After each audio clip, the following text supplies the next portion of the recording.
afternoon, and thank you for joining us today. I'm Ingrid Herrera-Yee. I'm a member of the Blue Star Family's Applied Research Team, and I'm also one of the co-chairs of the Racial Equity and Inclusion Committee. I'm a clinical psychologist, a military spouse, and the first generation born here of Guatemalan descent. I've been working with military and veteran suicide prevention, mental health, and in the equity and inclusion space for the better part of almost 2 decades, which makes today's conversation especially near and dear to my heart, and it's the reason why I joined this important Blue Star Families initiative. This work's important to our entire military community.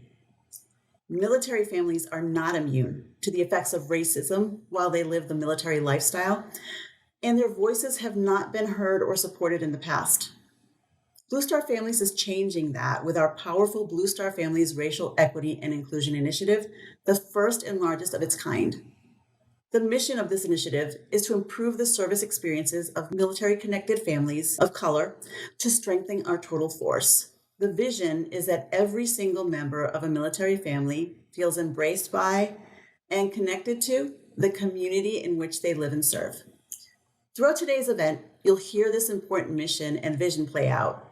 You'll hear heartfelt and personal stories from both current and former military members and their families. Their openness and honesty is the foundation that helped inform the important body of work that we are releasing today.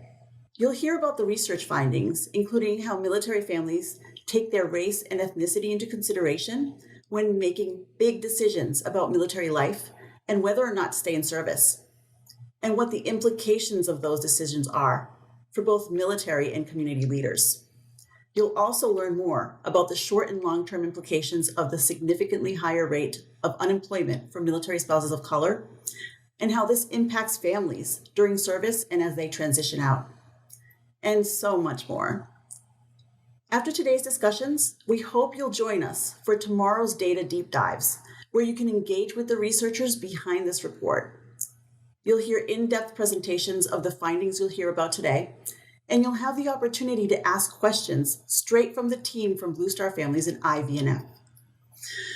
The presentation and discussion topics will cover how race and ethnicity impact every aspect of military life, including the service member and veteran experience, the inextricable link between military families of color, communities, and readiness, and the military family experience, including findings and discussion about finances, military children, and resources and services. We hope you'll join us for these important conversations. You can register at the link below this screen, and we'll also send the link directly in the post-event email after today's event. Thank you for being here to do the work alongside us. We're grateful for your openness, honesty, and support. I look forward to seeing you tomorrow. Good afternoon, and thank you all for joining us today. I'm Lieutenant General Retired Gwen Bingham, Vice Chair of the Blue Star Families Board of Directors and Co-Chair of the Blue Star Families Racial Equity and Inclusion Committee. It has truly been an honor and a privilege to be a part of this endeavor, and I am grateful to those of you who have been with us since December of 2020, when we formally announced this initiative. Since then, we have been on a journey together. It has been informative, eye-opening, challenging, and at times even frustrating. I am here because I believe in this work. I have walked this path. At times throughout my own 38-year career, I have personally felt the sting of exclusion and being made to feel inferior. Truly, I have prayed many a prayer. I am honored and humbled to serve as a mentor to our military's finest men and women, many of them leaders of color. I have listened to stories that gave me hope and shared in the sadness of those who too have felt excluded and unsupported. While this has been an emotional journey for me and so many others, it is a joy to see our efforts from the past 14 months result in this important storytelling event as we release the results of Blue Star Families Social Impact Research 2021, the diverse experiences of military and veteran families of color. They say it takes a village, and we have been blessed with the monumental effort behind this work. Staggering numbers of people have been involved with this initiative. there are just a few numbers that capture the vastness of this dynamic support. More than 2,700 members of military and veteran-connected families of color contributed their personal experiences to the research. 22 military and veteran serving organizations worked together to share their best practices, lessons learned, and created a guide for others in the space to implement. We engaged more than 100 stakeholders from across government, nonprofit, and local communities to understand how we can all work together to improve the experiences of military families of color. 28 retired and former military leaders met monthly as a Racial Equity and Inclusion Committee to advise our efforts. 13 different researchers collaborated on the research findings and needs assessment. We had 11 deployed fellows participating in the first leadership cohort. During today's events, we will share stories, review recommendations, hear what's working, and learn how, alongside one another, we can continue this conversation. We will be joined by military family members who share their personal stories and experiences, military leaders who will share the efforts being undertaken by the services to support and retain leaders of color, and military and veteran serving nonprofits who will share their lessons learned and best practices. As we journey together today, I hope you will keep in mind that many of our military service members and their families identify as people of color. Through this work, we are addressing a blind spot that can help improve the quality of life for the majority of our force. Improving the quality of life ultimately leads to improving the readiness of our force. We cannot care about our military without caring about and actively working to address the issue. Through our collaborative efforts, we're able to widen our lens to include things that many of our partners told us that they had never considered before. Hearing this gives me hope that together we can truly work toward meaningful change for our military families of color. To kick off this robust and informative conversation, we have compiled a beautiful introductory video. I am happy to present it to you now.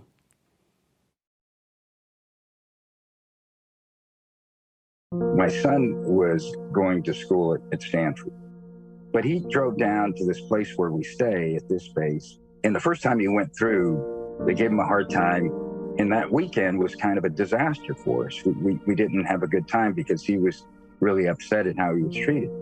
So we created a new policy in the Bostic household that once he was about 100 yards away from the gate, my wife she'd get in the driver's seat and she would drive him in, and we'd have a great weekend. And now it was a 3-star. And he was driving up to the gate. He called. He goes, "No, Dad, it's going to be all right. I'll just drive it." So he drives in, and 5 minutes later, he says, "Dad, I need help. I'm at the gate." And I run to the gate, and there are 3 policemen with their weapons drawn, pointing at him in the car. And one of them's holding up my 3-star placard. And I walk up and I say, "What's the problem?" And he says, "Well, this young man has got this placard of a 3-star. There's no way this is his car." And I grabbed the placard and I said, "That's my placard. I worked about 30 years to earn that. That's my son, and that's my car. So I want you to put your weapons down, relax, and I want you to tell me who your boss is." I had the rank to make change.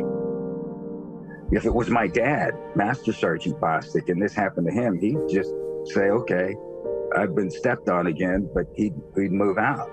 But he wouldn't be able to challenge the system. We had nowhere to turn. And my husband was very high up tempo at that time. He was deploying so much. And I was alone in a lot of those situations dealing with it. My son had a knife pulled on him. He had slurs called out to him. And at that time, we didn't have school liaisons. This was in the 90s. I didn't know anybody that I could reach out to. I didn't even know how to report this incident other than to the school. And nothing was really done. I was stationed in a small town in Mississippi and he was racially profiled twice. He was 13. He was tall for his age, but if you had a conversation with him, you clearly knew he was 13. But because of that, my family, we had to make a tough decision, and I no longer felt that my son was safe. I made the decision that he would go move with family, all because I was afraid for his life. He started and finished high school without being in my home, and that was tough. George was in the Army for 41 years.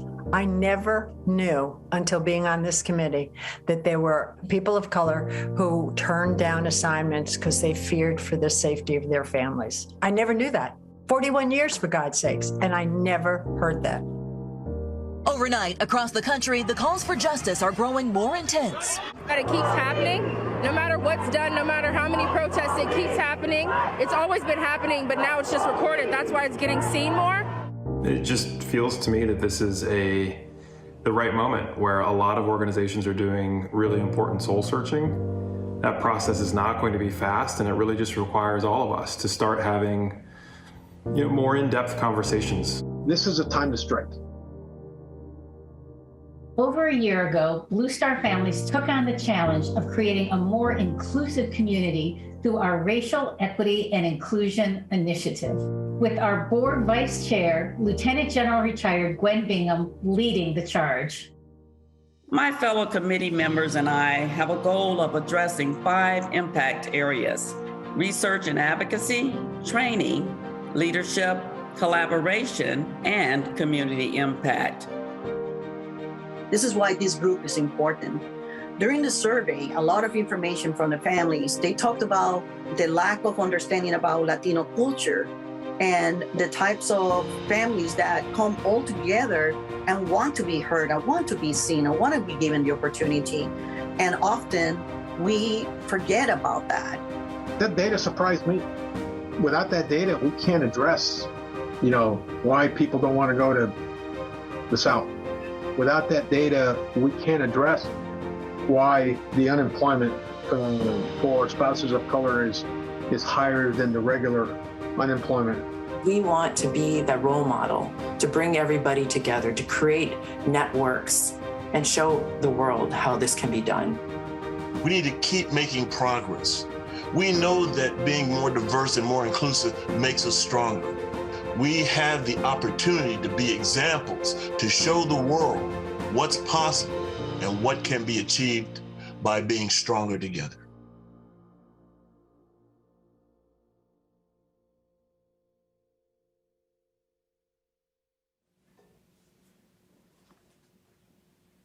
Hello, I'm Brianna Keeler, and I'm so excited to be a part of this very big day. I am a military spouse. I am a mom to 2 little boys. I write a column called Homefront about military families and bridging the civilian-military divide, and I anchor CNN's morning show, New Day. And I'm also a board member of Blue Star Families, and it's through this capacity that I've learned about the Racial Equity and Inclusion Initiative that we are doing here as a group.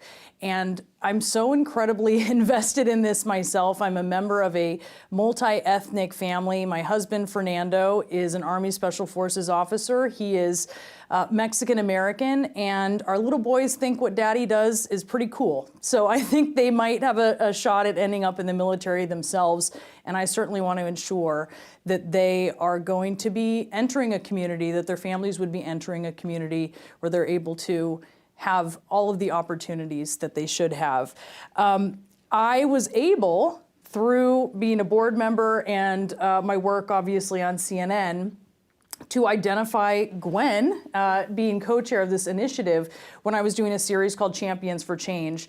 And I immediately thought of having Lieutenant General Gwen Bingham be my champion for change. I really wanted to feature the work that you were doing here because it's unlike anything that anyone is doing. You're humble, but you are an incredible trailblazer, and so that was why I really enjoyed introducing you to our viewers. As you mentioned, you are retired, but you are the only the second African-American woman ever to become a 3-star general in the Army. And you sort of touched in the beginning on some of the challenges that you faced. You know, we just heard some from service members and retired service members, but I was wondering if you could just tell us a little bit more about your view from that path and some of the challenges that, you know, you saw that folks around you experienced, and also how that affects service. Yeah, Brianna, it's so good to see you again, and thanks so much for that. When I came into the military, I had expected to stay in for 4 years and not a day longer, but I fell in love with this vocation and ended up staying 38 years. I'm a people person, and because of an experience that I had had in college with a professor, I knew what it meant to not feel welcome or included. And so because of that very negative experience, I remembered that and thought, okay, I never want anybody else to have that kind of experience where you don't feel welcome or a part of the team. I like to use the word team as an acronym. Together, everyone achieves more. And so it's important to me, and has been important to me throughout my military career and thereafter, to make people feel welcome, to feel like their voice should be heard and is important, and that they can plug into any organization and make a positive difference. Can you tell me, because I think this is important, tell me what that professor said. So I was failing, I had made a D on a Sociology 101 exam, and I went to him for help before the final and told him what had happened and asked if he might have a different study technique that I could use. And he looked at me, and I can remember this as if it were yesterday, and he looked at me and he said these words, one sentence only. He said, well, it's a known fact that people like you don't do well in education. And he just stared at me. No other dialogue. He just had that look on his face, and after what seemed like a long time, I stood up, thanked him for his time, and I left his office. I can't imagine what you were feeling in that moment, but I bet it mirrors what so many members of military families in the military have felt when they've had moments that I think we're going to explore throughout our time here. But, you know, I think, Kathy, it just became so apparent, and kudos to Blue Star Families for identifying this need and very quickly responding, but it just became so apparent so quickly here recently that something had to be done, something had to be addressed. This was something that was really challenging military families. Can you tell me a little bit about why you decided to undertake this? Yeah, thanks, Brianna, and it's so great to sit here with you and with Gwen. You know, Blue Star Families, we're all about making it easier for people to serve in the military. It's challenging to be a member of a military family. You know, as Gwen says, you fall in love with the opportunity and the pleasure and the privilege of serving your country, but it's also hard. It's hard for most people who serve. And Blue Star Families is here to make it easier for families, to help them find belonging and welcome in the places where they live. And then, you know, as we were listening to our families, our members, which is what Blue Star Families does, we listen to people, especially around the George Floyd murders and the unrest that summer, we started to recognize that one thing we hadn't been paying much attention to as we should have is what are the experiences of military families of color? And in what ways do they both share the same struggles that everyone who serves in the military has? And to what degree are there different ones? And what we came to understand is that actually no one had ever asked these questions before. And it was really kind of surprising when we realized that. And even the first thing we did was bring together Gwen and other members of our board and our advisory board who had diverse backgrounds. And even among them, many of them had never voiced some of their experiences or concerns with each other. There's sort of a culture of silence about this because it's not what we aspire to be or what we aspire to experience. But we're all about getting the data and telling the story and seeing how we can make change. So that's when we decided we had to put something together and with the leadership of our committee, really understand how we could help our community be stronger. And it's just so essential to the armed services because members of the military, they're used to toughing it out. I think they pride themselves on that, right? Yeah. That's sort of military families do too. But once you start seeing things affect, say, kids negatively or a spouse negatively, I think sometimes that's when a service member might say, I mean, if I have to choose here, what am I going to choose? Mm-hmm. And sometimes the choice is clear, and it really shouldn't be a choice that they have to make. You know, you talked a little bit about mentorship and allyship, and how important has that been, and how important is that to continue as we see with some of our deploy fellows who are just amazing and dynamic? They are. I tell you, mentorship is something I live for. I had many men and women who reached out to me when I was coming up and mentored me. At the time, I didn't realize that that's what they were doing for me. But I came to appreciate the more senior I became in rank, that was what fine-tuned me to continue to go the distance. And so throughout my military career, and even now, Brianna, I love being able to talk to military men and women who call me.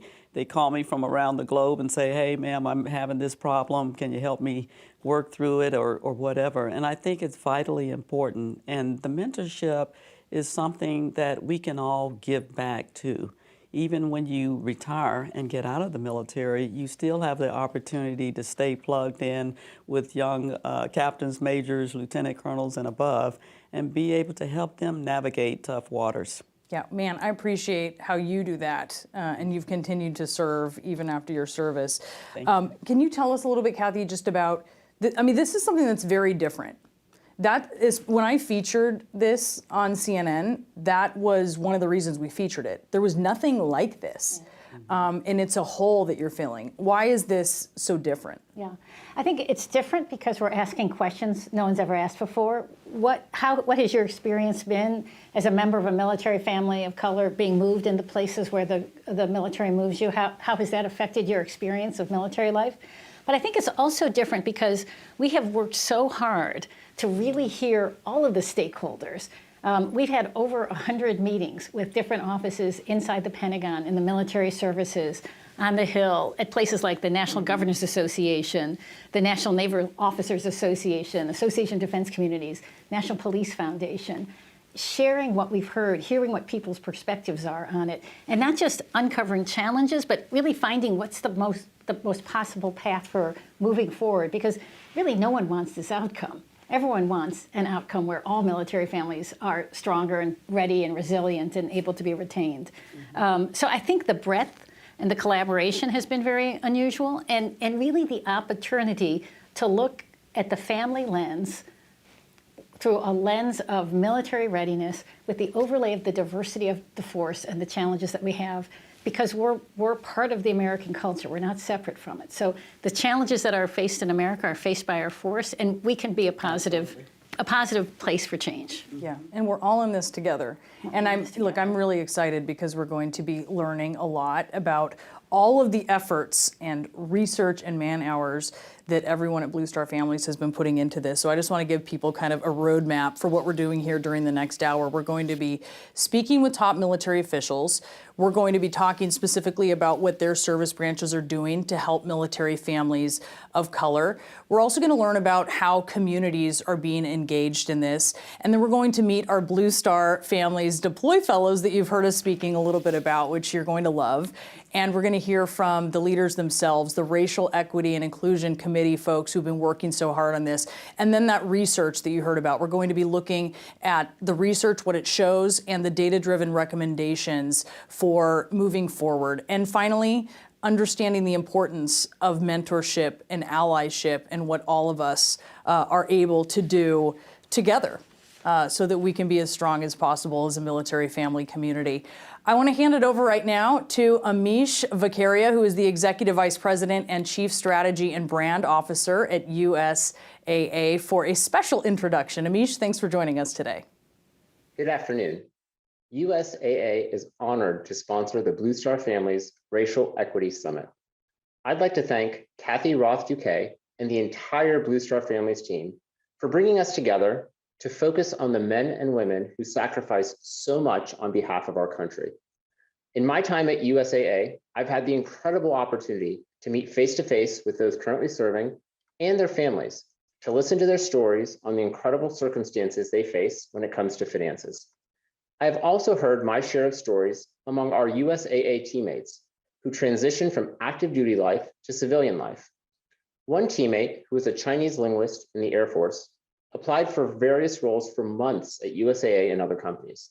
You can only imagine the strain it put on him and his family.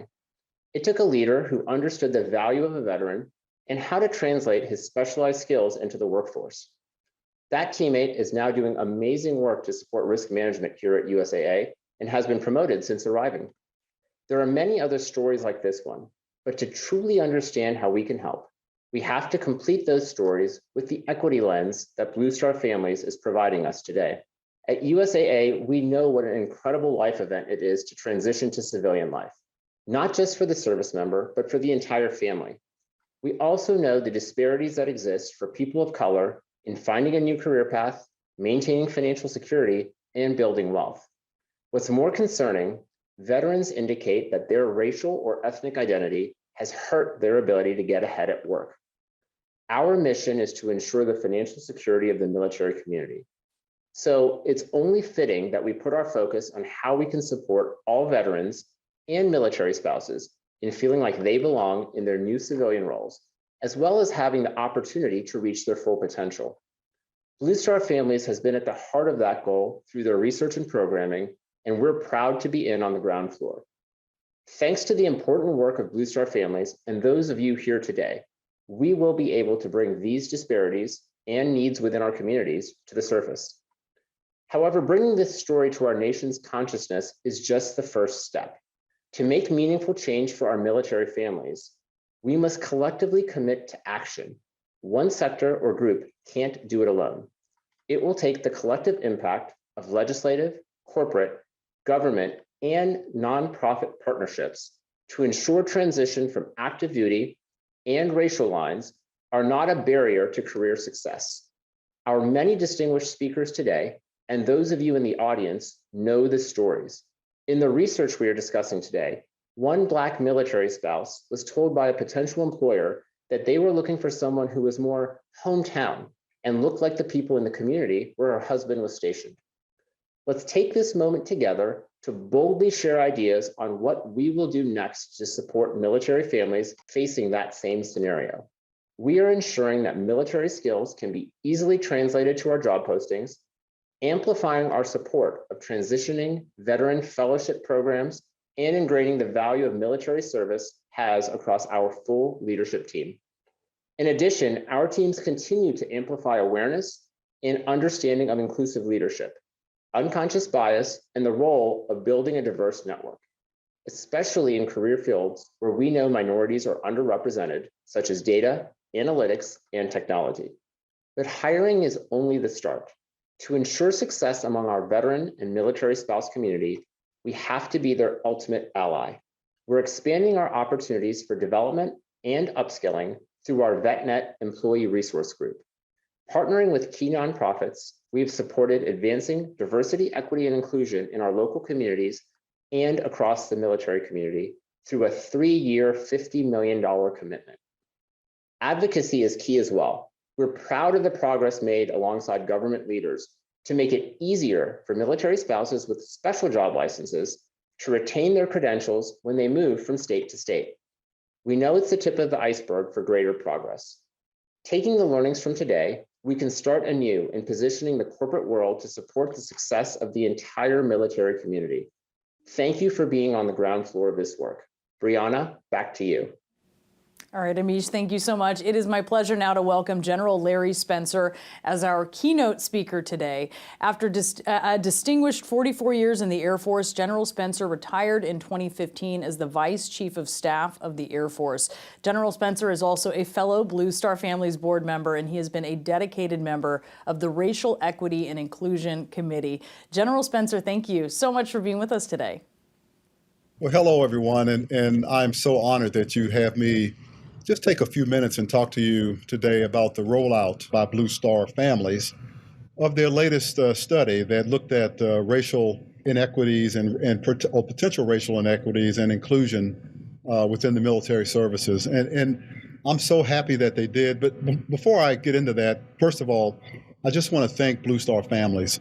For the last 10, 12 years, they have been the definitive voice of military and military families to Congress, to the services, to military members. So Blue Star Families provide such a valuable service to our country by way of communicating and gathering information from military members. So I just want to thank Blue Star Families for all the great work that you continue to do, and in particular this latest study that you're rolling out today. So let me start by just giving you some of my own experience. I served 44 years in the military, and when I made the rank of colonel, 06, I got the unique opportunity, and it is unique, and it's an honor and it's a privilege to become a wing commander. And so when I got selected to be a wing commander, my family and I were just so excited that we were going to move and actually have an opportunity to lead an entire base, an entire installation. And so we were just so excited to do so. So what was interesting, though, is this installation, this base that I was given the opportunity to lead was in a state, at that time, the black population in that entire state was less than 1%. Now, nothing wrong with that. It is what it is. But it was interesting that when we arrived, it was a unique experience to be, in most cases, the only black family around, whether it was in the mall or whether it was at social events. Again, that's not anything wrong with that. It was just a unique experience. But more so, when I think about my teenage daughter, she was with us. The music she was accustomed to, because we were in a metropolitan city before, wasn't there. For my wife and daughter, hair products, being able to go to places that were used to supporting African-American women is almost non-existent. The church service that we were accustomed to was almost non-existent there. Again, those are not complaints, but it was a unique experience. It was something different that we had to navigate. Just to give you another example, as a general officer, I can't tell you the number of times we attended social functions and, my wife was mistaken for one of the servers or one of the workers at the event. As a general officer myself, when I was out of uniform on military installations, it was often assumed that I was of a much lesser rank. Again, these aren't complaints. I'm not saying this to say that there's something wrong with the military. In fact, I want to be very clear. The military is not a racist organization. It just is not. But there are unique experiences of those military members of color that is not really understood, I think, by most folks. And so, as I went through my career, I often thought about, why has no one ever asked me or my family, what are some of the unique challenges that you go through? What are some of the unique things that you have to deal with? Because nobody ever asked, and it was just assumed that everything was okay. And again, I want to emphasize, every commander I had, every supervisor I had, all the folks that I worked for, that worked with me, that worked for me, treated me with the utmost respect. And I have nothing but admiration, respect, and appreciation for all the folks that I dealt with in the military. So that's not the issue here. The issue is, though, that to think that the issues that happen in our society, whether they be, the George Floyd incident or other issues that we're dealing with that involve race or employment issues, those issues are not immune in the military services. So those folks of color in the military have to deal with unique experiences, which this study pointed out, by the way. So I'm so happy that you did that. And I want to thank you personally, but more than that, my wife and daughter thank you, because they always, would talk to me about, this, we're with you, we support you, we'll follow you anywhere you want to go, we're with you 100%. But they always wondered out loud to me that I wonder if the military understands that we have some unique challenges. So fortunately for us, fortunately for our country, fortunately for our military, Blue Star Families took a deep dive into this issue and talked to families of color to sort of draw out some of these unique challenges and unique experiences so that we all can learn. Again, look, this is not about bashing anyone or saying the military is bad or the military needs to change necessarily.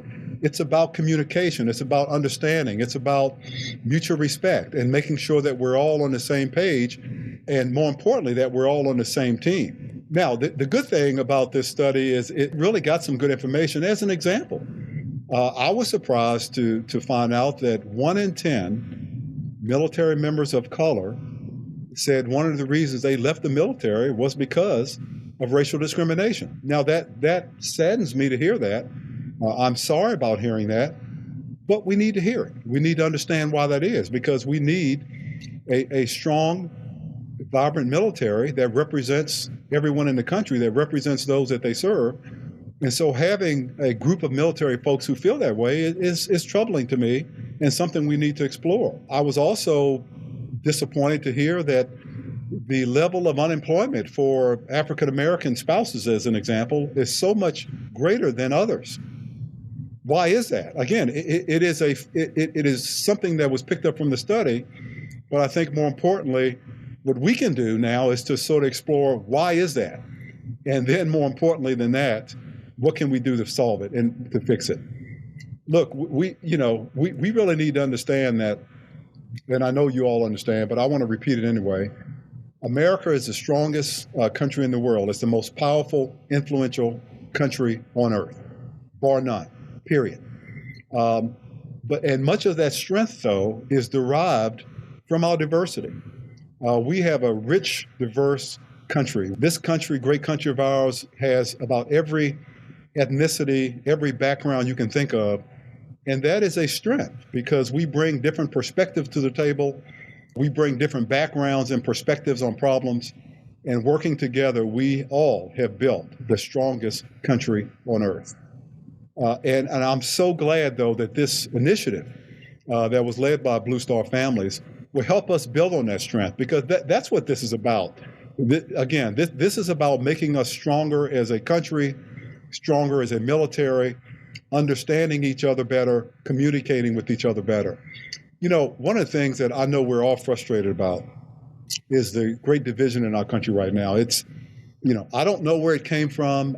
I'm not here to say anyone's at fault. I suspect we're all at fault. But I think everyone would agree that there's great division in our country for various reasons. And in doing so, and sort of worrying about this issue myself, the thought occurs to me that we don't talk to each other as much as we should.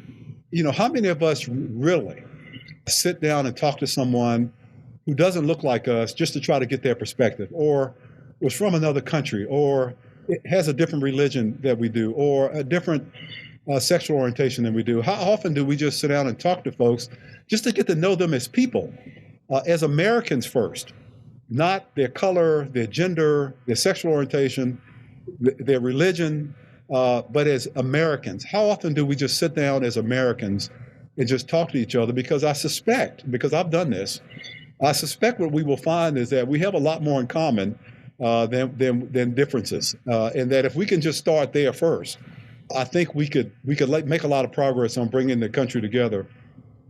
So I'm hopeful that as this study rolls out, that as you look at the results, and that as you hear some of the stories from people of color in our military and some of the challenges that they deal with, that it will bring us closer together and that it will help us understand one another a lot better. So again, thank you. Thank you so much, Blue Star Families. This is long overdue. I hope that you all, as you go through the results of the study, will not only get a better understanding of some of the challenges that some of our families have to deal with in our military, but more importantly, you will really listen and really try to understand, and then we all together can move forward and keep our military the strongest and most feared on this earth. Again, thank you so much, Blue Star Families. I look forward to working with you going forward, and I look forward to us coming together stronger as a result of the results. Thank you so much. And now I'll pass it to Charles Eggleston. Good afternoon. It's my honor to be with you all today. Thank you for sharing those inspirational words with us. Your leadership is valued and appreciated, and we are grateful for your vision and guidance on this initiative. Hi, I'm Staff Sergeant, retired Charles Eggleston.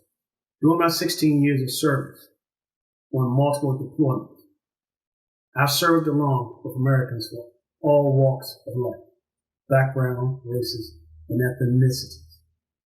I've witnessed in action how a diverse military is a strong military. As a founding board member of Blue Star Family and one of the co-chairs of the Racial Equality and Inclusion Committee, I believe wholeheartedly in the work we are discussing here today. Having been a part of the organization from the beginning, I know firsthand the passion, dedication that's behind everything Blue Star Family does, and the Racial Equality and Inclusion Initiative is no different. I've always believed that we have a common objective to live and survive among each other. Over the past year, I've witnessed tremendous coming together of military leaders from the past and present, currently serving military family members and dedicated individuals from the corporate, academic, and nonprofit sector. Being a part of this process has been invigorating, challenging, and enlightening. It has given me hope that our current, serving, and future military servicemen and their families will know a better, more cohesive, and supportive military. Shortly, we will hear directly from military leaders from across the Department of Defense who will share the groundbreaking initiative happening across all branches of service. I will pass it back to Brianna, who is going to lead this great discussion with our military leaders. Back to you, Brianna. Charles, thank you so much for that special introduction and for your leadership and your partnership on the Blue Star Family's Racial Equity and Inclusion Committee. We know that military leadership is hard at work ensuring that all military families feel supported, that they feel connected and heard. They understand the issues that our military families of color are facing, and they're actively doing something about it. How do we know? Well, we know that there are so many stakeholders. In the fall of 2021, Blue Star Families actually interviewed over 100 government, nonprofit, and community stakeholders trying to identify really the issue and trying to figure out some of the ways forward here, some of the solutions and recommendations. So here to discuss what all is happening in the different service branches, I want to thank all of you for being with me. We have Mr. John Fedrigo, who is the Acting Assistant Secretary of the Air Force for Manpower and Reserve Affairs. We also have the Acting Assistant Secretary of the Army for Manpower and Reserve Affairs, Ms. Yvette Boucicaut. We also have Brigadier General Ahmed Williamson, who is Director, Manpower Plans and Policy Division, Chief Diversity and Inclusion Officer of the Marine Corps, and we have Dr. Charles Barber with us as well, Director of Diversity, Equity, and Inclusion Programs, Office of the Assistant Secretary of the Navy for Manpower and Reserve Affairs. And we're also joined remotely here by Chief Master Sergeant of the Space Force, Roger Toberman, who is going to be in on this conversation, this hugely important conversation. And I want to thank you all ahead of time for being here so that we can talk about this. I'm going to ask you first. So you're first on the hot seat here, but there have been a lot, the different service branches have been looking into this. There have been a lot of reports, and the Air Force has recently had some reports on this issue, and they've found that military service actually provides many benefits to service members of color compared to civilians of color, but when you have service members of color, they often are lagging behind their white, non-Hispanic military colleagues. Can you tell us a little bit about some of what the Air Force is doing here to address this, and also some of the disparities, some of the more striking disparities that you've seen? Yeah, sure. Happy to. So going back about 18 months, the Air Force began a series of racial disparity reviews that were run by our Inspector General. And the Inspector General cast a broad net across the entire Air and Space Force, enlisted an officer, and gathered data. So we asked our airmen and guardians what is impacting their daily lives, what do they think about their service, and what are the challenges or potential barriers to that service that we could be helpful in addressing. And there were several themes, but two that really jumped out. were disparate results in discipline issues, where you would have similar discipline issues that would not have similar outcomes. So we're immediately engaged in a pretty significant root cause analysis. Our Judge Advocate General has taken on an initiative that we are now tracking that across both the Air and Space Force to make sure that we could identify any of the root causes that could potentially be driving those disparities and get them out of our system. And then the other really striking or commonly identified issue was simply opportunities, right? We are a force that is driven by working our way up. We get to positions because we're successful in previous positions, and being in the right jobs, doing the right work, the right deployments, the right positions, sets our younger people up for success. And we found that there was some disparity there in who was being tracked into the positions that would best allow them to succeed in the future. So again, root cause analysis, why is that happening? What can we do to make sure that we are leveling the playing field so that all have the same opportunities to hit those key fundamental growth positions that are going to lead to success and promotions in the future? It really starts with holding a mirror up, right? Absolutely. Yeah, absolutely.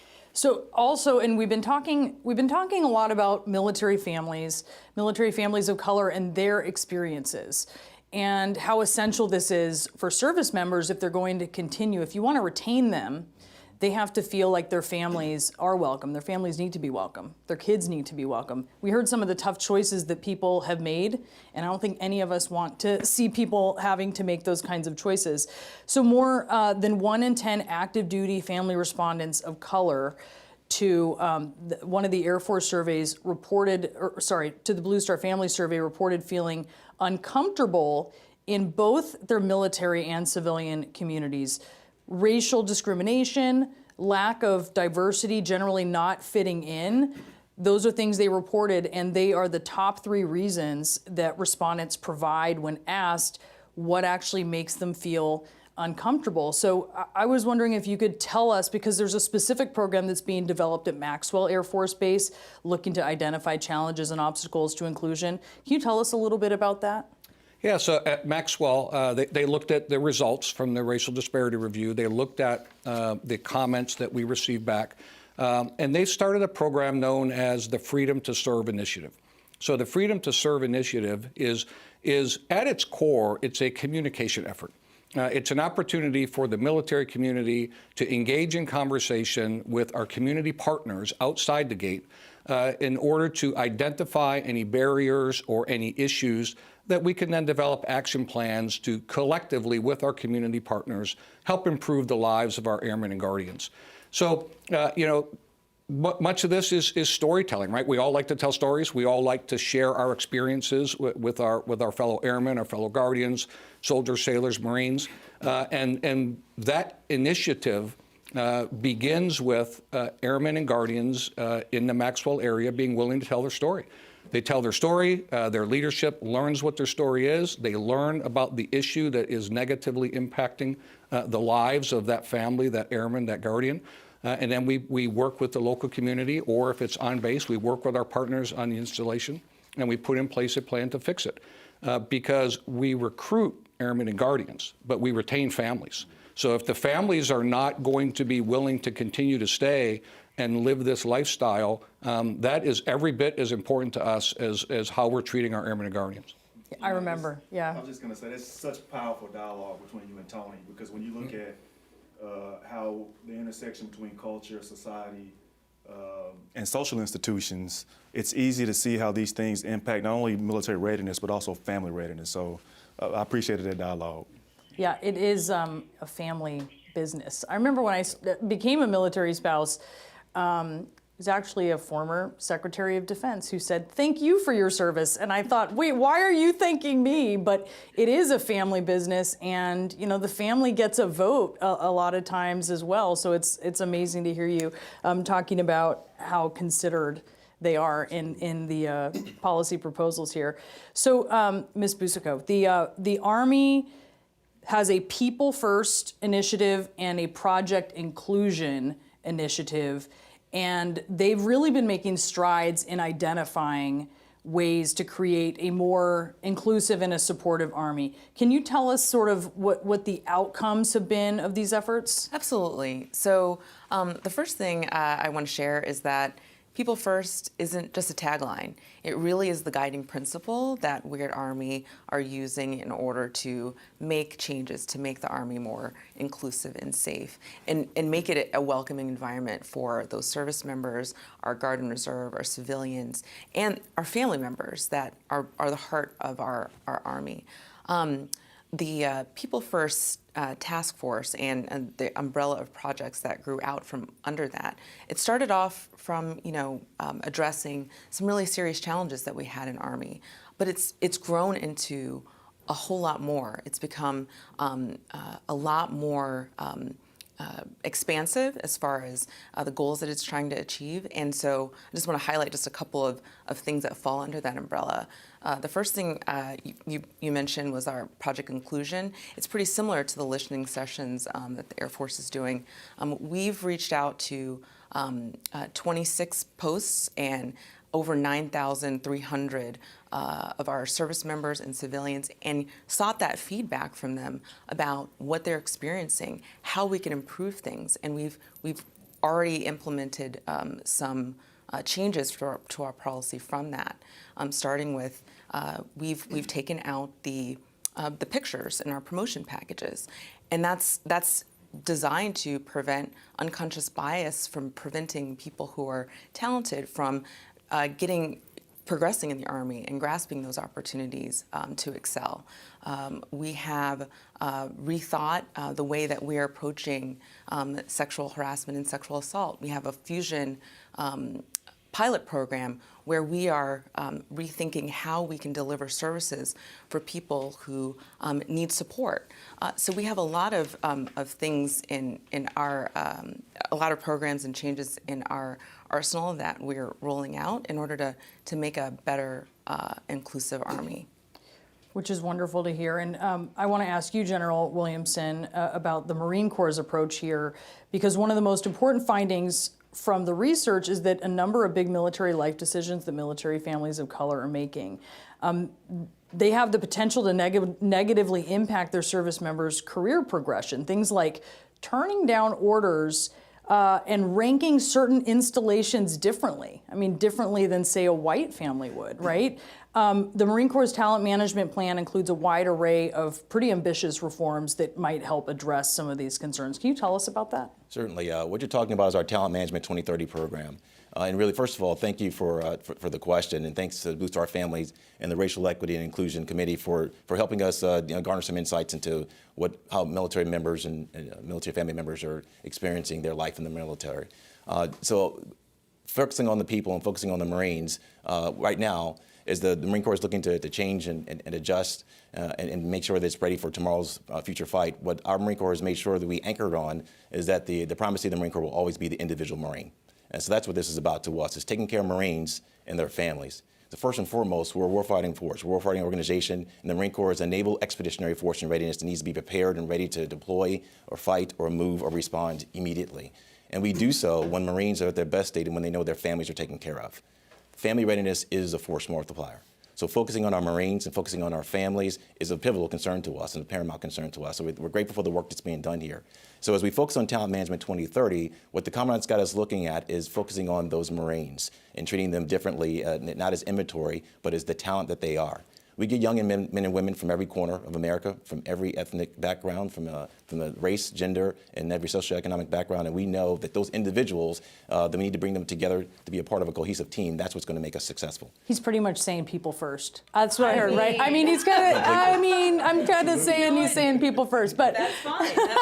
It's all about the people. It is, right? Not as inventory. So as you're talking to family members and you're engaging them on this, Ms. Busico, how are they reacting to you engaging them? Are they happy to finally be asked about their needs? I mean, thanks for the question. I think what we're trying to move towards in Army is a culture of introspection, and it is a change. It's a welcome change, though.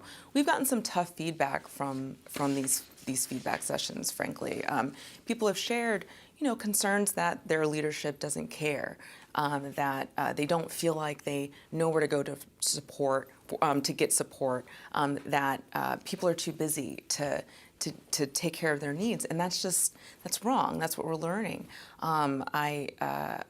We have the Sergeant Major of the Army, Grinston, has the This Is My Squad initiative, which is designed to give junior NCOs the leadership skills in order to engage with troops at the squad level, the level that you're going to have the most contact with, right? Making sure that the junior NCOs have the tools and they have the ability to spot those problems and raise their hand and say, hey, you need more help and this is where you need to go to, or hey, how are you doing? How's your wife? How's your family? And having that connection and making sure that we are taking care of people, because it is all about people. We also see it as, the only way that we're able to accomplish our mission. They're not inventory. It takes a team of internal and external support to do that. That internal support are those non-commissioned officers, stand-out commissioned officers, and those local leaders that it's paramount that they lead those Marines and they are engaged and involved in not just how they perform at work and how many pull-ups they can do, how fast they can run, but especially what's going on in their home. Is your family in and are they settled? Do they have everything that they need? You need to know that your leadership has got your back, and if there's something's going on inside the gate or outside the gate, we're here to support you. And that external agency support, we've got Marine Family Readiness programs and relationships with installation commanders where they engage with local communities. So make sure that Marines that don't live inside the gate, that we find out that there's any improprieties, if there's any inconsistencies, or if there's any method or manner in which they're not being treated fairly, whether it be in the housing market and in schools, that we are engaged and we're involved. And we make sure they know that we are a part of their community and that they've got our back. Yeah, I see you nodding. It's so much of what they said. I was just going to say people first and people always. That's the common theme here for what you hear my colleagues say here. So. Yeah. So we know there's a number of efforts that are happening across the Navy, both locally and nationally, to address the support for service members of color and their families. Can you highlight some of the things that are being done in the Navy to address equity and inclusion? Absolutely. First, on behalf of Secretary Del Toro and Secretary Hogue, thanks for having me. Very excited for what Blue Star Families is doing here. We have about probably 98 DE&I initiatives that we're tracking and implementing, and I could probably talk at length about those, but for the sake of today, I do want to highlight just two key initiatives because it does a really good job of linking what we're doing to culture. And so we're not just looking at this solely from a compliance perspective. And the first initiative I'll highlight is our underrepresentation model. This is a very scientific and analytical approach to link the different military and civilian specialties across the department to like civilian analogs in the private sector. And so now what we're telling you is, we want the Department of the Navy to look like the representative labor force of society. And in doing so, we're not putting quotas in place. This allows us to put underrepresentation as an equity issue to see how we can further advance diversity throughout our workforce. The second initiative I'd like to highlight is our maturity model. We've developed a 5-phase continuum that allows us to really assess the different DEI capabilities across the department. And it also does a good job of really operationalizing inclusion and subsequently improving belonging. Those are two approaches that we've really done a good job of discussing with our sister services. We've had good discussions with Secretary Austin's office about this, and also the Office of Personnel Management. So those are just two innovative approaches that I think will really allow us to be an example in this space as we move forward. I want to talk about that operationalizing inclusion. First of all, I want to get Chief Toberman in on this, joining us remotely here. Chief, can you talk a little bit about what the Space Force is doing here? I know that they have an opportunity to design a new personnel and talent management system from the ground up. It's called Guardian Ideal. Can you tell us about this? Yes, ma'am. And first thing we're doing is taking notes, like I'm listening to everything all the other services are doing. And it's one of the benefits, I think, of being the new kid on the block is we really don't have to kind of bolt anything on to what we've already been doing. We can start from the beginning and really normalize these kinds of behaviors, right? That to make connection one of our core values was a very deliberate choice that we made to from the very beginning of our service to say we're all in this together, that we are inclusive, that this is absolutely fundamental to everything that we do. The Guardian Ideal, we're very proud of it. We worked very hard. It was an inclusive project, right? Like, so we bring everyone together. We talk through what's important. We talk through what does modernity demand of a human capital strategy, and then we published it. And it's aspirational, to be sure, but it's kind of our guiding principle. It's why we call it an ideal. It's this thing that we want for everyone that maybe we'll never quite get there, but we're always going to aim for it. We're always going to continue to iterate and improve. So some of the things, for instance, that the ideal brings us towards is this individual approach to talent management. I sat on a panel last week where we looked at assignments and through the 4 drivers that we use for assignments. Some of them are very normal to all the services. So what do we know you can do? What have we seen you do in the past? What do we think you can do in the future? What do we need as a service? Those are pretty normal. But then there's this 4th one. It's what's in the best interest of your loved ones and you. And to really put that right there in the middle of the conversation. And that every family, every loved one, every member gets to raise their hand and say, well, this is what we're going through. This is our situation. This is what our needs are. This is what our desires are. And we're baking that in from the beginning in every single human decision that we make. So we're really kind of excited and proud of where this kind of clean sheet approach can take us, because if it's just normal, if it's just what guardians always do and guardians always expect, we hope, right, to unleash a culture where we kind of don't have to in 10 or 20 years go, now we've got this thing that we've got to do differently. So fingers crossed that we'll continue to review our processes and be inclusive and listen, which is, the most important thing is to ask and listen and believe people. You don't have to, no one has to prove anything to me. I'm going to believe them. And if they say, hey, this is my experience, and okay, then let's talk about it and see what we can do to help you out. You mentioned, Chief, taking notes. And I wonder how much you all are sharing notes. What are the opportunities, Chief, for there to be discussion between the different service branches? Well, certainly, we're an open book, so anyone's happy to come and see what we're doing. The Guardian Ideal is readily available. You can Google it and download. It's a very short document, so it's fun to read. I, of course, sit with my teammates from all the services with the SEAC, and we talk regularly. So, and really, what a great team. I appreciate the inclusion that you're showing and inviting this old guy with stripes here with these esteemed panelists today. But I'll tell you, we've got incredible enlisted leaders in all the services. And they're not just, my teammates and my friends, but just great respect for all of them. We just really have a good thing. And Cia Colon Lopez, who I've known for many years, we grew up together in the Air Force. We couldn't be, from an enlisted perspective, across the Department of Defense in better hands. So we're sharing notes and having tough conversations all the time. I second that. I mean, there's tons of opportunities for us to talk and share. And I was just sharing with my colleagues earlier, this isn't a competition with what Department of Navy is doing compared to the Air Force or Army.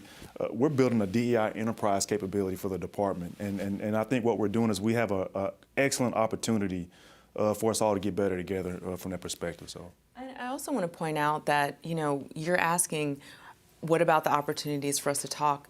Blue Star Families is facilitating this conversation today. And, I think we're all really proud to be here and excited to continue, sharing lessons learned back and forth and getting feedback from Blue Star Families and others about how we can improve, because there is real initiative across all of our services to get better in this space. Yeah, and just hearing all of the amazing ideas, obviously sharing them is so important. This big brain pool that we have on some of these issues. So you'd mentioned, Dr. Barber, about operationalizing inclusion.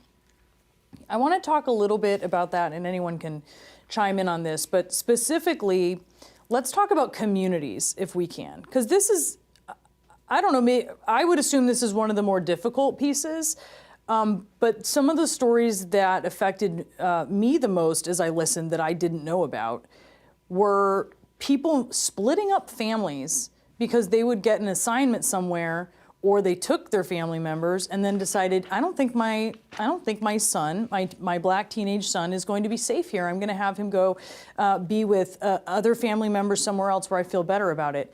That shouldn't be happening. How do you engage communities in a way that keeps people safe and supported? What ideas, what problems have you identified? What stories even have you heard? If you can just share any. You want me to start? Please. Yeah, please. I think it really starts with developing the right feedback loops. I mean, we talked about the different listening sessions. Those feedback loops absolutely extend to family members. And I think with what we're hearing from some of those feedback mechanisms is giving us an opportunity to really inform policy updates that not just benefit the service members, but also the families. And I think I can probably give you one good example.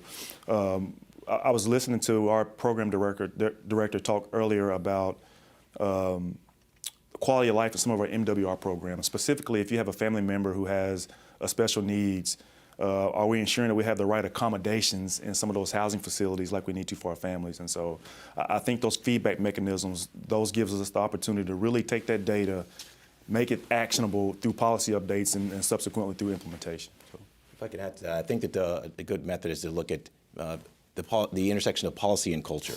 So as Dr. Barber was talking about, in order for us to operationalize this, in order for us to go beyond diversity, equity, inclusion, or belonging to be just words, the policy that looks at what are the challenges, what are the problems. What we saw in the Blue Star Families report was that, as you mentioned actually for my question, is that military family members are apprehensive about taking certain assignments, that they don't want to move their families, they choose to geo-batch or do some unnatural acts, as we say.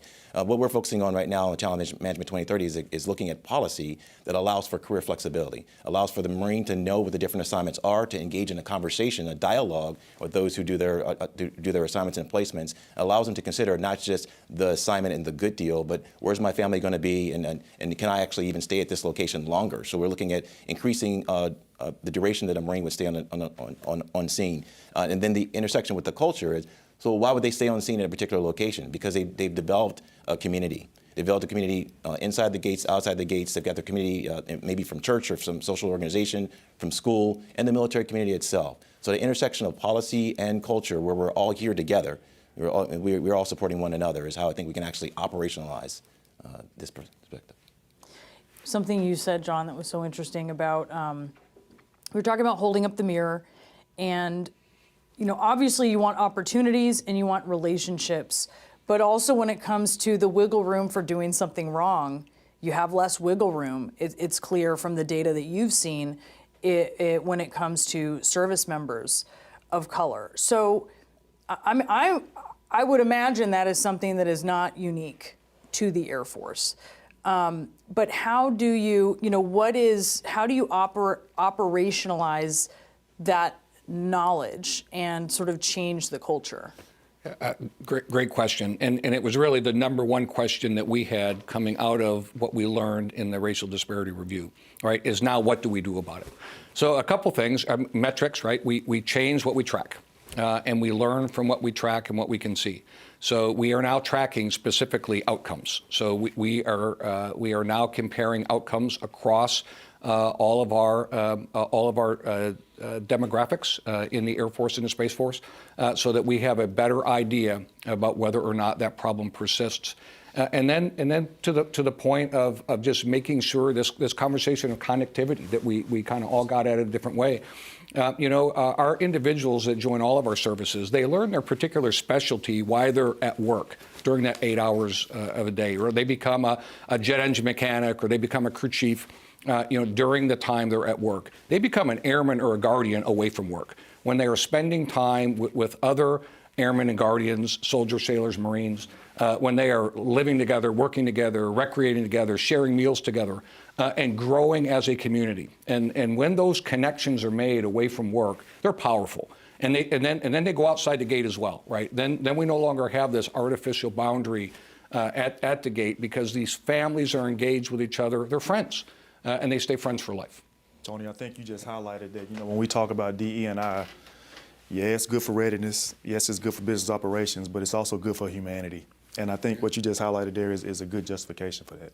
Yeah, look, I think a lot of the challenges and problems that we see in the service branches, they're also things that are just reflected in civilian society. But, the military holds itself to a high standard and certainly wants to excel. And it's really heartening to have all of you here talking about just what you've discovered and what you're aiming for. And I really appreciate this conversation from all of you. Thank you so much. Thank you. Absolutely. So now that we have an understanding of the actions that our service branches are undertaking for military families of color, let's turn to the outward engagement in our civilian community. Blue Star Families research shows that the majority, 64% of our nation's military, live off of the military installation and in the local community. This is something that surprises a lot of civilians when I tell them, I will say. The diverse experiences of military and veteran families of color research says that 46% of active duty respondents of color have experienced difficulty developing a sense of belonging to their local civilian community because of their family's race or ethnicity. So in this next segment, Racial Equity and Inclusion Committee member Major General Juan Ayala and Kiana Abner, USAA National Chapter Deploy Fellow, share their experience bridging the military-civilian divide through advocacy and engagement in their local community of San Antonio, Texas.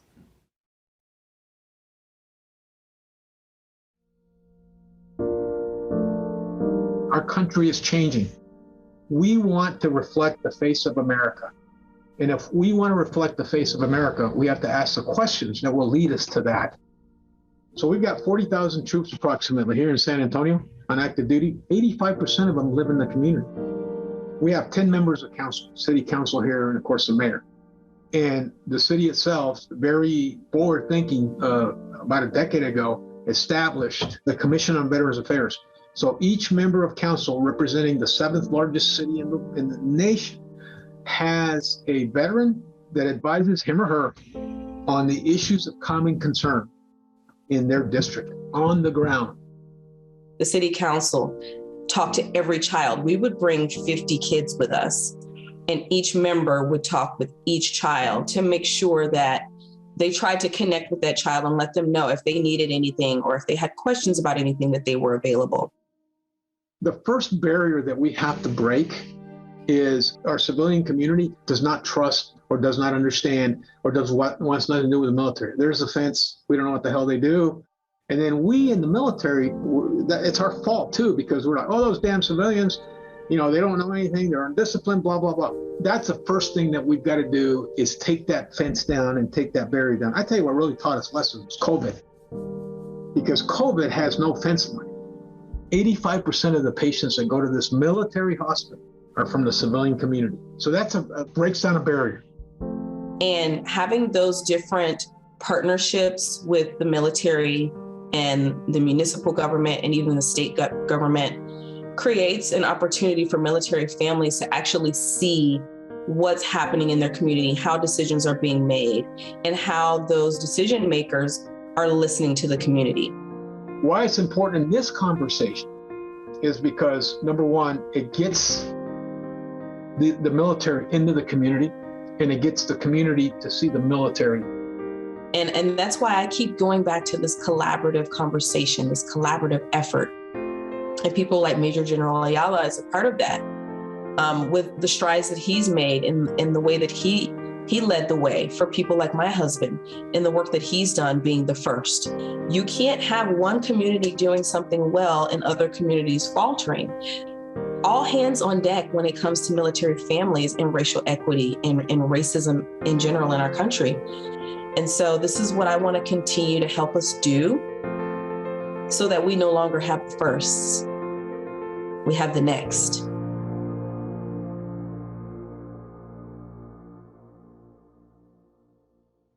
Hello and good afternoon. My name is Fernando Snowden Lorense, and I'm a Vice President and Regional Director in Corporate Responsibility at JP Chase. I am also a proud veteran of the U.S. Marine Corps. Today, I have the honor and privilege to speak on behalf of JP Chase's continuing partnership with Blue Star Families. That partnership supports a variety of efforts, such as the COVID-19 Military Support Initiative, the Afghanistan response, the continuing critical research and work that only organizations like Blue Star Families can do with the deep credibility they have with military and veteran families, within the Department of Defense, and throughout the sector. That leads me to the most recent support of the Racial Equity and Inclusion Initiative, something I and our firm are incredibly proud of. JP Chase is committed to understanding and addressing issues of racial disparity and inequality, and Blue Star Families is leading the way in identifying meaningful work at the cross-section of equity and our military and veteran families. As a member of the Racial Equity and Inclusion Committee, I am seeing firsthand the critical work and dedication, the commitment that is behind what is happening in the Racial Equity and Inclusion Committee. We at JP are proud to be a part of this work. And as part of that work, we are supporting the Deploy Fellowship Program. The Deploy Fellowship Program is a unique and innovative fellowship for the military-connected people of color. It trains them as leaders to better provide representation for military families of color throughout the field.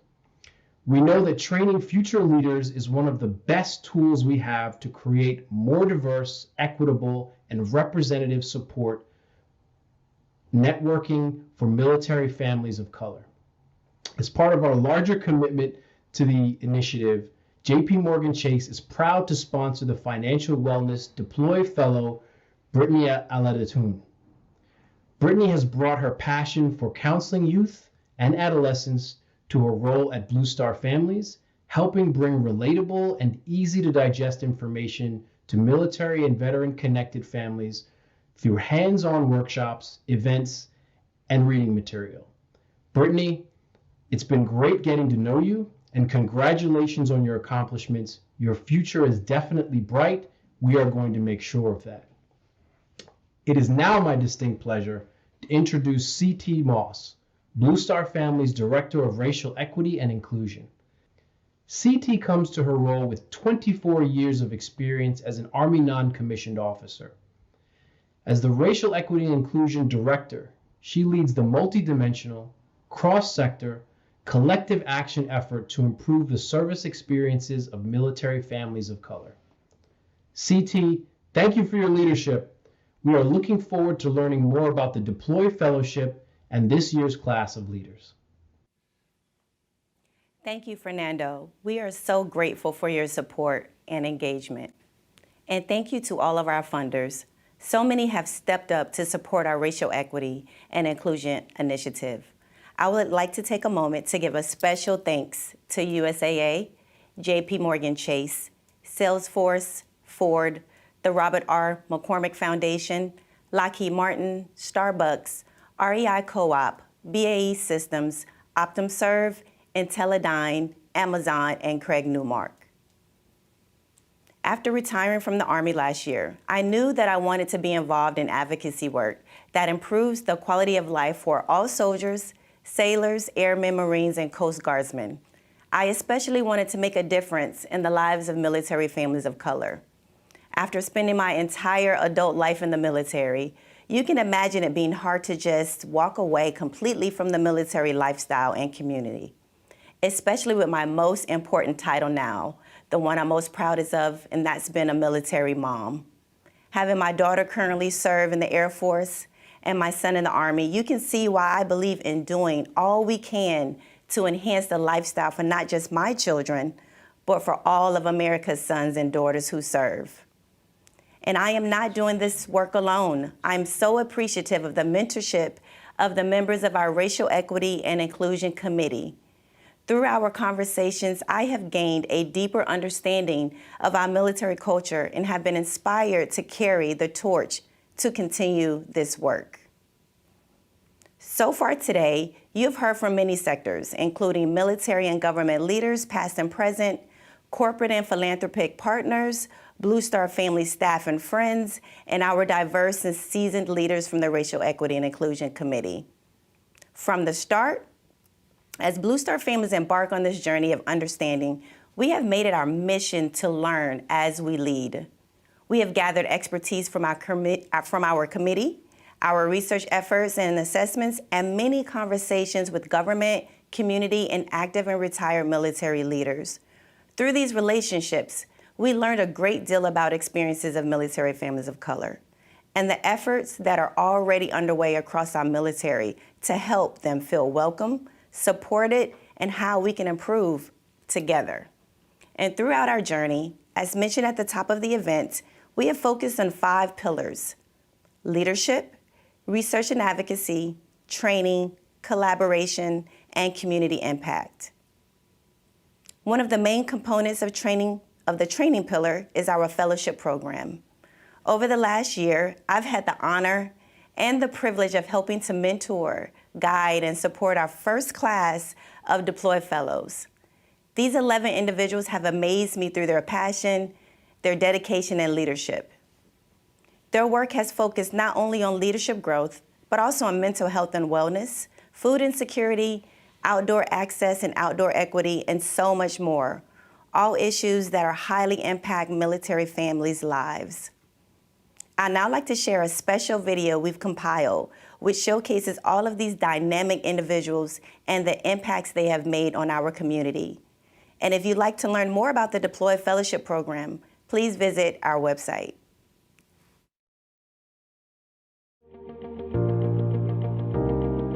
Military families of color are less likely to hear about support and resources. The leadership teams and organizations who serve them, our military and veteran service organizations, are unfortunately disproportionately white. Our REI Deployed Fellows serve for 1 year in local and national roles here at Blue Star Families, all while receiving invaluable leadership training curated by several of our key partners. I am super excited to have you all meet the 2021 inaugural class. Through community engagement and partnerships, these talented individuals are bringing awareness to the racial equity and inclusion issues that military and veteran families encounter. Through outreach and programming, the fellows are increasing representation in communities across the country. Being a part of this fellowship is so important because we are here creating a strong foundation for this important work. It might seem like something small, but it's actually something very big. We here representing military families of color, spouses of color, women of color, and I think that it is creating a strong foundation and it's very meaningful. REI work, DEI work is not easy. It's a heavy lift, and I think that sometimes that can be forgotten.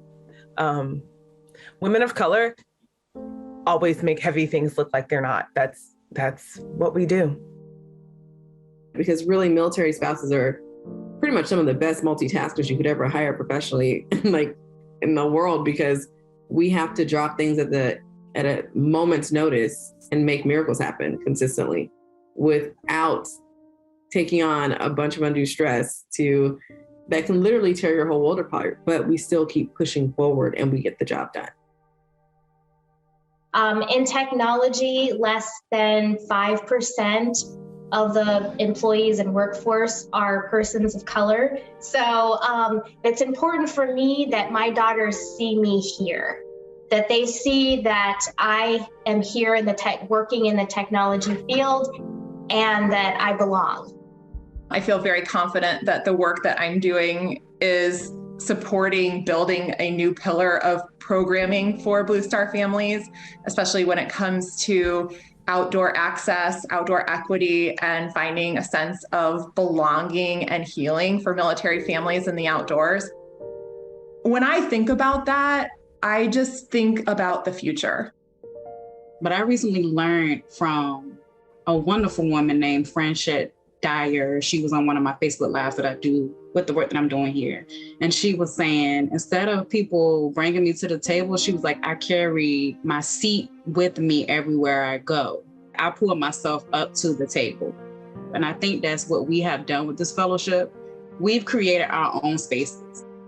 Approaching food insecurity with the idea that these families deserve dignity is super important. Putting together these landing pages, writing these blog posts and sharing stories is to make sure that everybody's getting this information, first of all, but that the people who really need it are getting it with dignity and with respect. So if we're here to serve, we have to make sure that we show up for the families in the way that they need us, not in the way that we think that they should come and get support.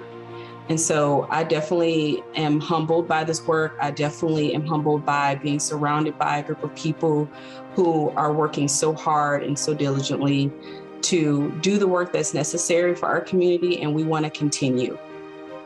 The biggest value add for me personally has been being able to work alongside and meet these ladies and just to share in their journey, in this incredible journey of the Deploy Fellowship. I truly feel like we have been impactful as fellows. We are being heard, and our seat at the table is taken seriously. You can be a part of the movement.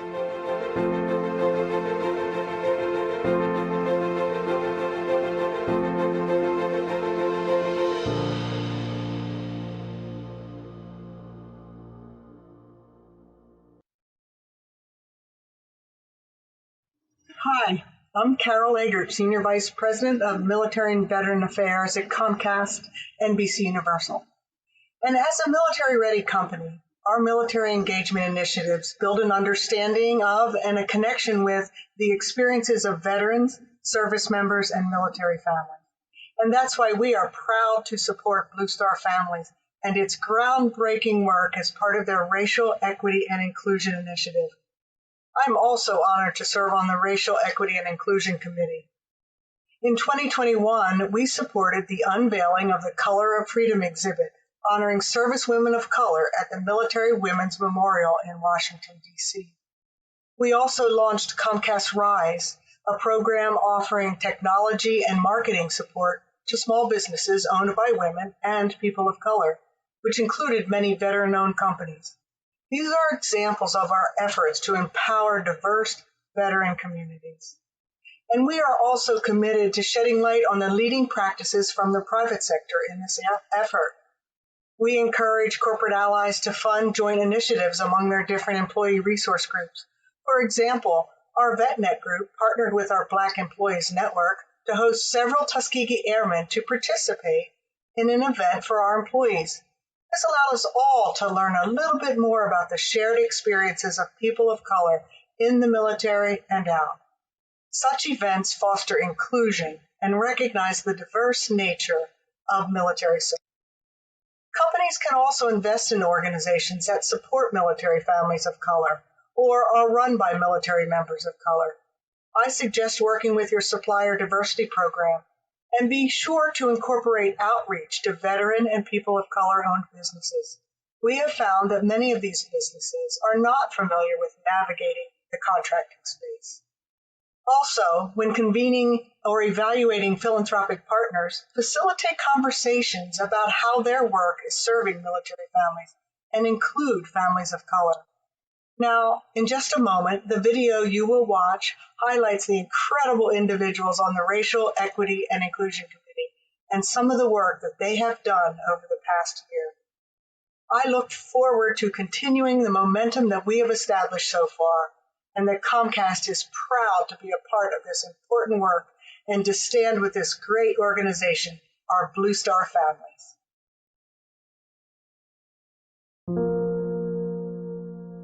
To root the Racial Equity and Inclusion Initiative in strong leadership, we started with board and advisory board members of Blue Star Families.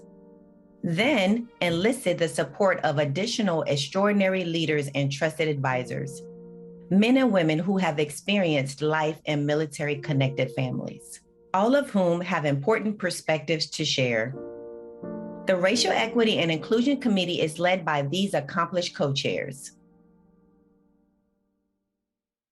General Bingham, she's a trailblazer. You know, she is the second Black woman to be a 3-star general in the Army. She has so often been the first woman, the first African American to do the job that she's doing. For every first that I made, there was someone else that came before me and plowed tough ground. Greetings to each of you and your families. I very definitely feel a sense of gratitude and humility and a very strong sense of desire to pay it forward to the next generation. Now, I didn't sign on to be a passive participant. This work is too important to me and so very important to our military community. I've been honored to team with fellow committee members to help craft the program, to guide and review the research, and then have the opportunity to meet with leaders in the Department of Defense and elsewhere to share our research and to work collaboratively to craft recommendations for the way forward. These leaders have often been the first, but are committed to ensuring they are not the last.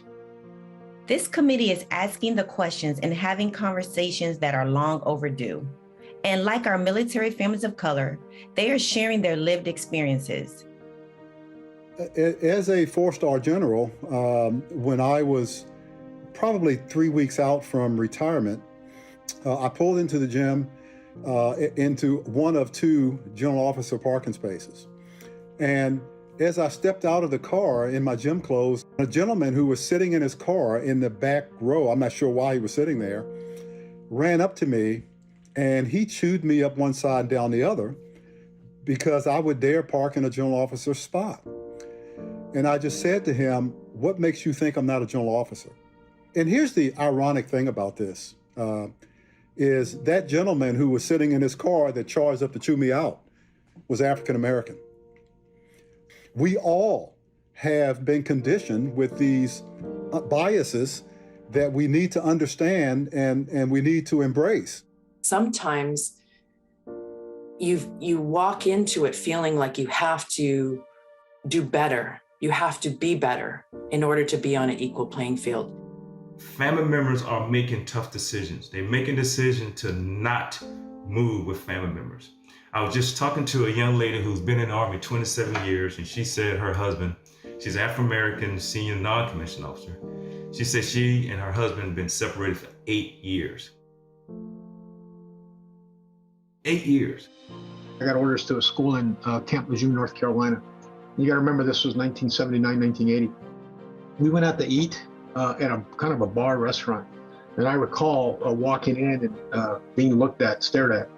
And after about a while, a very drunk patron got up and, called me a couple of racial epithets and said he wanted to step outside.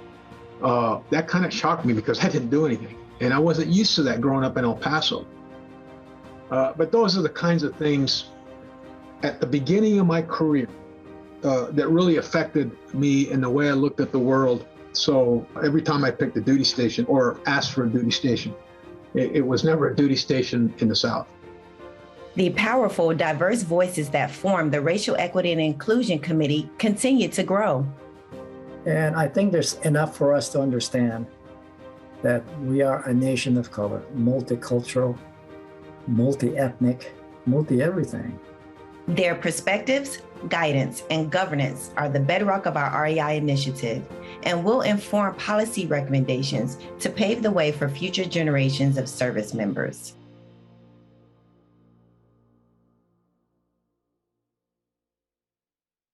Greetings. My name is Tom Bostic. After retiring from the Army, I was very fortunate to join the board of CSX, a Class 1 railroad.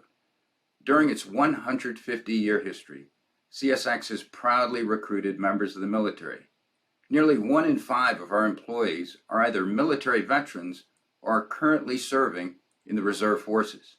CSX has been honored to support Blue Star families through our Pride in Service initiative. Our support has grown from an initial 4 chapters to 6 chapters today, with 2 more launching in 2022. Supporting these chapters has allowed CSX to provide direct, on-the-ground support to our military and veteran-connected families through programming events and outreach. During the past year, I have been deeply honored to serve as a member of Blue Star Family's Racial Equity and Inclusion Committee. In just 1 short year, we've made great progress, and this work will lead to positive change for our military and veteran families of color. CSX is passionate about finding new and innovative solutions to create collaborative culture. That's why supporting Blue Star families in this first of its kind racial equity research work is so very important to us. It will help in connecting heroes and their families to their communities, as well as to the resources and support they need. One of the key pillars of the Racial Equity and Inclusion Initiative is collaborative work with the military and veteran nonprofit service organizations. This diverse committee of nonprofits has worked diligently to drive change in their organizations. It's now my distinct honor to introduce committee members to highlight their findings. Janae Nash, Chief Program Officer, Travis Manion Foundation, and Troy Broussard, Senior Advisor, Office of Community Engagement at AARP. Hello, my name is Troy J. Broussard with AARP, Senior Advisor of Veterans and Military Families Initiative. AARP supports this initiative and joined this subcommittee as being the largest nonpartisan nonprofit organization with 38 million members in the United States. We have an Office of Diversity, Equity, and Inclusion that focuses on driving social change by bringing to life the DEI strategy. We strive to uphold equality and equity by giving a voice to everyone from our staff, volunteers, and members to our partners and communities in which we serve. We then amplify those unique voices and their specific needs and solutions across our social mission delivery, membership enhancements, and targeted implementations. Hello, my name is Janae Nash. I am the Chief Programs Officer for the Travis Manion Foundation. Travis Manion Foundation is an organization that is led by veterans and families of the fallen. We have over 130,000 members, including military-connected and civilian individuals that ascribe themselves to various races, ethnicities, socioeconomic backgrounds, genders, and more. As a community, we want to ensure that every voice does not just feel heard, but they are heard. And as we, as a foundation, are preparing and willing to do the work so that this goal is accomplished.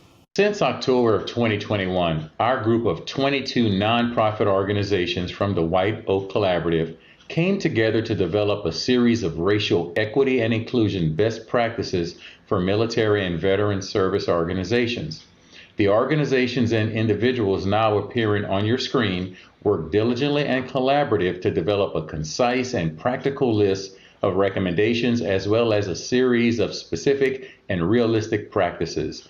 All of the organizations are at different places on the road to racial equity and inclusion, and together we wanted to share the lessons we've learned and practices we've adopted. Through a series of honest and open conversations, we shared our successes, our missteps, and our failures, and feedback from our respective organizations. Janae, would you like to go over the recommendations? Thank you, Troy. Through our honest and open dialogue, the committee developed 6 actionable and practical recommendations. They are supported by a series of in-depth practices to achieve these goals. All of these recommendations and practices have been piloted by at least one, if not more, of the collaborating organizations. They include: be intentional. Consider your vision, mission, and strategic plan through a lens of racial equity and inclusion. Gather data. Measure who is part of and served by your organization, then measure how your board, staff, and members experience your organization. Implement equitable and inclusive policies and practices. Use inclusive and intersectional language and imagery in internal messaging and communications. Train managers and staff. Reinforce formal training through informal discussions and personal education. Engage more and better. Diversity brings diversity. Develop diverse and novel recruitment programs to ensure representation from underrepresented groups. And review progress and develop new goals. Regularly examine progress, report to your governing board, and fix what isn't working. Travis Manion Foundation is so proud to be a part of this work and to share our findings with you today. We hope this information helps to inform efforts across the nonprofit sector to help make our organizations more inclusive and supportive. Troy, can you share where everyone can find this report? Absolutely. We're excited to publish the recommendations as part of our report on military families of color and as standalone documents to be used by organizations in this space. Below this screen, you'll find a link to the Racial Equity and Inclusion Initiative work where you can also find a report. Additionally, you will receive a link to all of the great resources discussed during today's event in the post-event email. Thank you to all of the organizations who contributed to this effort. I'll now pass things back to you, Brianna. All right, thank you, Troy and Janae, and all of the members of the MSO-VSO subcommittee for your diligent efforts. I know the recommendations that you've developed will provide an excellent roadmap to the military and veterans serving nonprofit community. Mentorship is a key component of military culture for all service members. You will hear this time and again. And after reviewing the research and working with individuals and organizations from different sectors, Blue Star Family's Racial Equity and Inclusion Initiative suggests the military should integrate more inclusive mentorship opportunities into existing job requirements and programs to support all military and veteran-connected groups, including spouses and military kids. This effort would go a long way to better supporting and keeping military families of color. We can watch this next video to learn about mentorship and allyship among a few of our REI committee veteran service members and Blue Star Families Deploy Fellows in their own words to understand why mentorship plays such an important role in supporting service members of color and their families.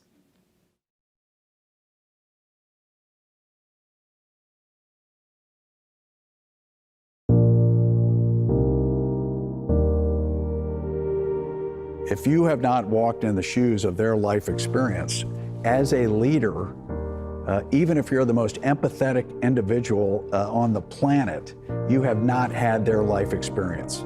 So how can you fully appreciate what your soldiers, what your service members and their families are going through? And that is the challenge we face as leaders.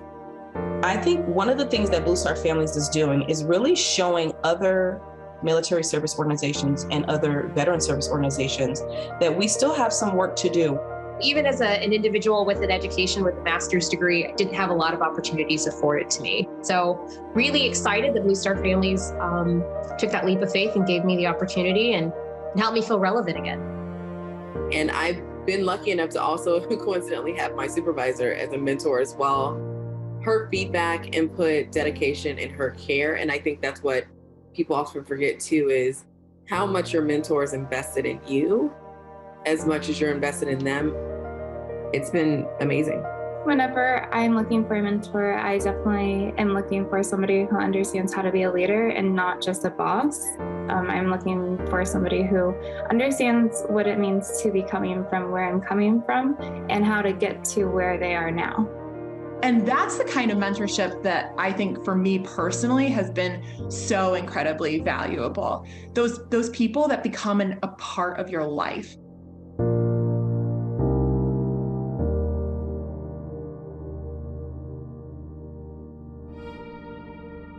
I really believe when people ask me how did I get here? How did I get to this place? It's really allyship, advocacy.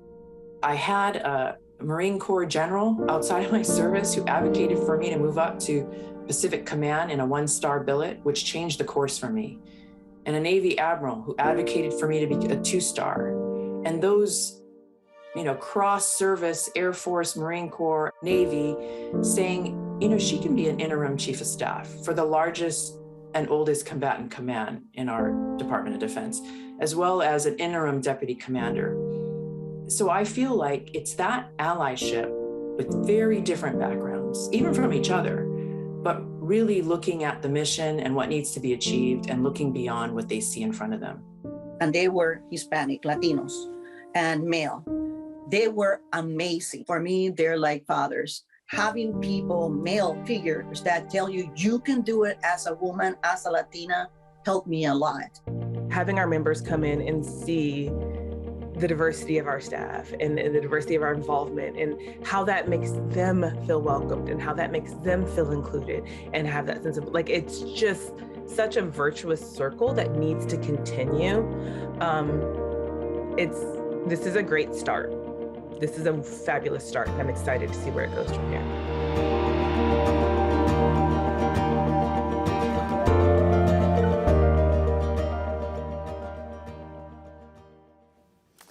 And back now here with Gwen and Kathy after I think what has been such an informative and also inspiring program that we watched today. And, you know, it's all about forward now, right? So what's next, Gwen? Well, I got to tell you, we're just so excited. What's next? We're going to follow the data and continue to do the research because I think that's what makes this survey so powerful. So we're going to continue to do that. And then we're going to continue cross-sector collaboration. I like to say communicate, coordinate, but collaboration is so important in our efforts. And so we're going to do that and then help facilitate policy updates. We heard some of the panelists talk about policy updates, and we want to be a part of that too. And then visit our website. We're just asking everybody who enjoyed this program today, get to know the data, visit our website, and join us. Because this is just the beginning. We started over a year ago in this effort, and we're not letting off the steam. So it's often said that the success of this initiative depends on those who follow us. So we're hopeful that we'll get folks to join in. Yeah, and I hope people are walking away having learned something from what they saw today, but also knowing that there's also so much more to learn, and a lot of that comes from the data that we now have. Absolutely. Kathy, what do you think? Yeah, there's a few calls to action. First of all, come tomorrow and dive deep into the data with us. We have our researchers at 1 o'clock and at 3 o'clock, and we hope folks join us there. If you're from a corporation, we're fielding a new class of fellows this next year, and so we'd love to have more corporate support on that fellowship and continue to support us on the work with the research. We're going to be looking at impact at the community level, so we want to get the data, but we want to capture the change as well. We want to see change on the ground, and we're committed to that for the long term. Military families of color, they're having great outcomes in the military. 80% have a good experience with their service, and they're proud of it. 60% feel that they have grown professionally in their service. So it's great to be in military service for all of us, but there are challenges, and we can make it better for all of us. Well, this is, look, and a chance for you guys to thank everyone who's been so engaged in this. And I have to give a shout out to Jenny Aiken, who's our research lead for this, and of course to C.T. Moss and to Ashley Scott.